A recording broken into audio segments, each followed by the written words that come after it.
औद्योगिक नगरी नोएडा में नियम और कायदे क्या सिर्फ फाइलों तक सीमित है? उत्तर प्रदेश शासन के आदेश को ठेंगा दिखाना अब नोएडा प्राधिकरण में आम बात हो गई है। एक वरिष्ठ प्रबंधक का ट्रांसफर हुए हफ्तों बीत चुके हैं, लेकिन मजाल है कि उन्होंने अपनी कुर्सी छोड़ दी। आखिर क्या है मैनेजर साहब का पावर गेम? देखिए रिपोर्ट।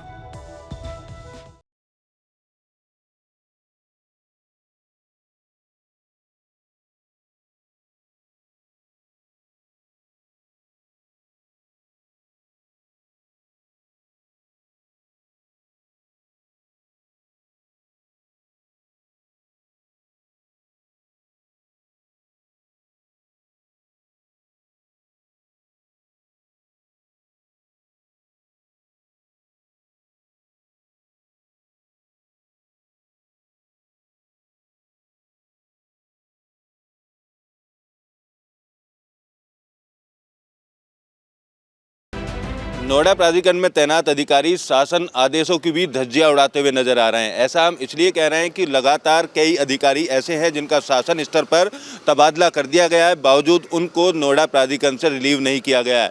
ताज़ा मामला सत्येंद्र गिरी, जो वरिष्ठ प्रबंधक हैं, 27 जनवरी को ट्रांसफर किया गया यूपी सीडा में, लेकिन उनको यहाँ से रिलीव करने के बजाय वर्क सर्कल 6 की जिम्मेदारी दे दी गई। वर्क सर्कल 6 का सीनियर मैनेजर बना दिया गया। यानी 14 दिन बाद 14 फरवरी को ये तैनाती दी गई। जब तबादला हुआ तब 27 जनवरी थी।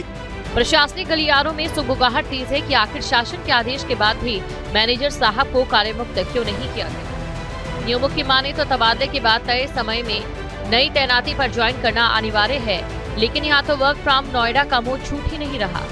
अक्सर हर एक विभाग में ट्रांसफर होने के बाद अधिकारियों को रिलीव कर दिया जाता है और उस लेटर में भी लिखा गया है कि जो नई तैनाती है वहां पर इनको तुरंत रिलीव कर दिया जाए। बावजूद उसके प्राधिकरण के अधिकारियों की तरफ से सत्येंद्र गिरी को वर्क सर्कल 6 का प्रभारी बना दिया गया है। करोड़ों रुपए के बजट वाले वर्क सर्कल 6 में फिलहाल प्रभारी के तौर पर सत्येंद्र गिरी काम कर रहे हैं और एक तरफ जो शासन आदेश है ट्रांसफर किए गए थे उसको दरकिनार किया गया है। माना जा रहा है जो नए सीईओ हैं कृष्णा करुणेश, उनको भी निचले स्तर के अधिकारी गुमराह कर रहे हैं और इस तरीके से जो तैनाती है वो लगातार प्राधिकरण के अफसरों की दी जा रही है। सवाल सिर्फ ट्रांसफर का नहीं, सवाल साख का भी है। बताया जा रहा है कि सत्येंद्र गिरी पिछले 10 सालों में एक ही प्राधिकरण में तैनात थे, जबकि नियम कहते हैं कि संवेदनशील पदों पर इतनी लंबी तैनाती पारदर्शिता के खिलाफ है। इस पूरे मामले पर नोएडा प्राधिकरण के आला अधिकारियों ने साध रखी है चुप्पी।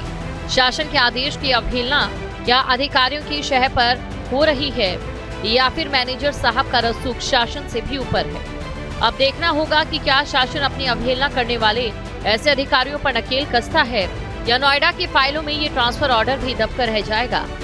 अब रसूख किसकी है, किसकी सरपरस्ती के चलते इस तरीके से तमाम शासन आदेशों का उल्लंघन करके तैनाती की जा रही है। फिलहाल देखना होगा अब किस तरीके का एक्शन इस पूरे मामले में होता है। वीडियो जर्नलिस्ट कुलदीप बालियान के साथ अमित चौधरी, न्यूज स्टेट नोएडा। आपके मोबाइल पर तुरंत आएगी ब्रेकिंग न्यूज। स्क्रीन पर सबसे पहले दिखेगी बड़ी खबर। देश दुनिया की हर खबर एक जगह। अब आपके मोबाइल पर तुरंत फटाफट इंस्टॉल कीजिए न्यूज नेशन ऐप और रखिए खुद को अपडेट।